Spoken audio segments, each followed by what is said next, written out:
All right, so let's start with the big story on Climate Tracker. Alarm bells are ringing for a global climate crisis. The World Meteorological Organization has warned that every major global climate record has been broken in the year 2023.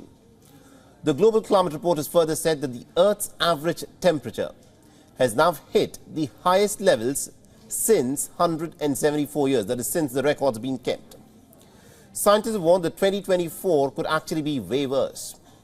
Ocean temperature has been the warmest in over 65 years, and the situation is as dire as it can get. 90% of the oceans are experiencing heat wave-like conditions which are warming and harming the marine ecosystem. The United Nations Secretary General Antonio Guterres said that this report only shows that planet Earth, or human survival on this kind of the ecosystem and the climate conditions that we have, is on the brink.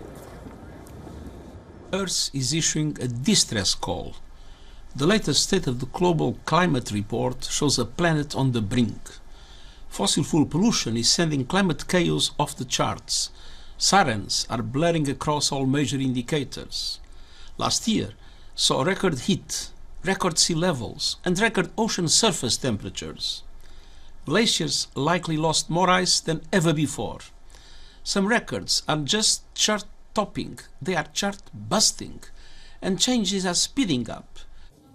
The report has also stated that rising temperatures has now led to a big plunge in Antarctic sea ice. Ocean heat was concentrated in the North Atlantic, with rising temperatures in 2023. The World Meteorological Organization has said that there is a high probability that 2024 could set new heat records. The time scale of the oceans is, of course, not as fast as the atmosphere. The response is not as fast. So once a change is established, I would say that it's almost irreversible in time scales that go from centennial to millennial time scales.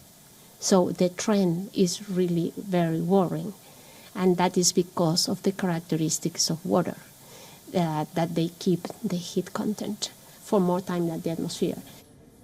The climate change driven by the burning of fossil fuels, coupled with the emergence of the natural El Niño climate pattern, has pushed the world into record territory in 2023.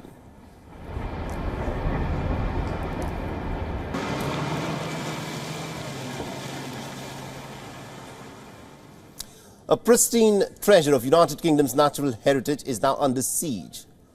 The River Test, renowned for its crystal clear waters and also vibrant ecosystem in the United Kingdom, is facing a dire threat from raw sewage that is being pumped into the rivers. Sewage fungus is now killing aquatic life and is also threatening the river's ecosystem. In Hampshire, England, the tranquil flow of the River Test has been disrupted by a grave ecological crisis. It's a pretty rare chalk stream that is famous for its trout and salmon fishing. Recent heavy rainfall has overwhelmed the local sewage plant, unleashing untreated human waste directly into the river. And this has now sparked a rapid proliferation of sewage fungus, suffocating aquatic life and also endangering the delicate balance of the river's ecosystem. It's just killing it, just completely killing the river system, an ecosystem which is fragile anyway with, changing climate and, the extreme weather patterns we have coming through. And this, doing the sample is giving a clear indicator that the sewage coming in that side is killing our invertebrates. The chalk streams like the River Test are in fact rare gems of biodiversity. They are home to a variety of aquatic species. However, the excessive nutrients in the sewage have fueled the unchecked growth of sewage fungus, endangering the river's unique ecosystem. Southern Water, the utility that is responsible for the sewage plant, has now blamed the crisis on heavy rainfall. Local residents and environmental advocates and even celebrities like James Murray have strongly protested this environmental catastrophe, calling for immediate action to safeguard the River Test. Yes, it might have been a damp February, a very damp February, but that doesn't mean that they should be putting raw sewage directly into the river. It just doesn't. It's unforgivable. Now, despite assurances from the southern water conservation groups have been insisting that investments in infrastructure, along with proactive measures to mitigate the impact of extreme weather events, are essential to preserving the integrity of the River Test. As the battle to save the river Test rages on, the urgency of addressing the root causes of sewage pollution has never been more urgent in the United Kingdom.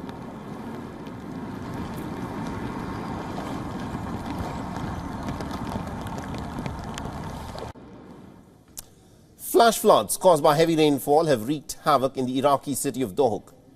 Authorities have reported at least about 2 casualties due to the heavy flooding that has swept the entire city in the early hours of Tuesday.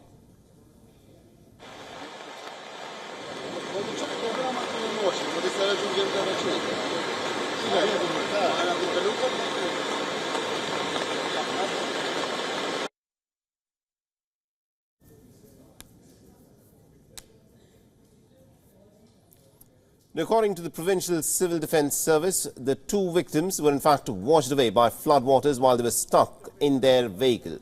At least a dozen cars were completely immersed in the water, while several houses had sustained some heavy damage. The muddy floodwaters resulted from heavy rainfall that covered the mountainous governorate of Dohuk.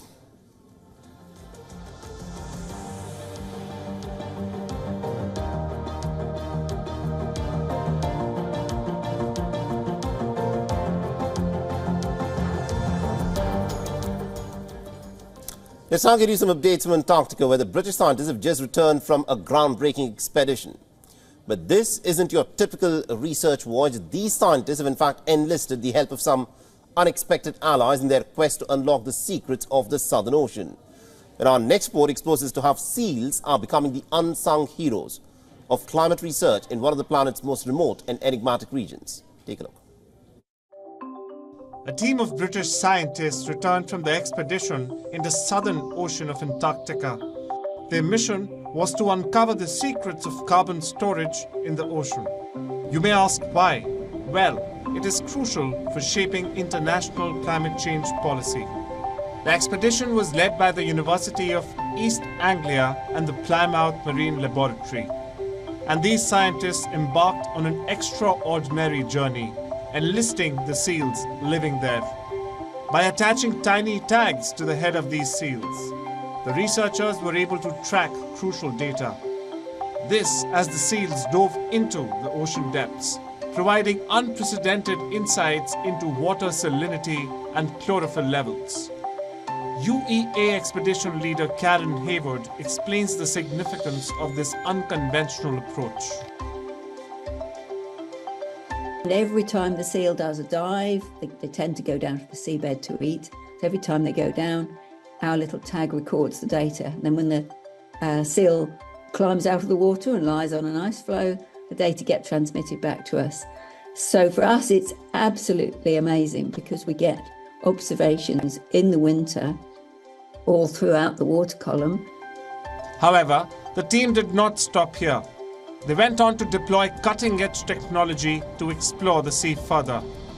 This included mechanical gliders and the innovative autonomous surface vehicle, also known as Caravella. Caravella provided the scientists with invaluable insights into the dynamics of the Southern Ocean. And then the other thing that we had, and this was a first, we'd never done it before, was an autonomous surface vehicle. We call her Caravella, and she is wave propelled, which means she's really environmentally friendly. Solar panels for the sensors, wave propelled for going along. While the data analysis of the conducted research is still underway, the scientists have emphasized the importance of storing carbon in the deep ocean as a crucial strategy in mitigating the greenhouse effect. Bureau Report, WION, World is One. Now, every year in the month of March, thousands of visitors descend on the quad, the University of Washington in Seattle, to see the cherry blossom trees in full bloom. The 29 Yoshino cherry trees in UW Quad are in fact famous for their cloud-like blooms. Take a look at these images.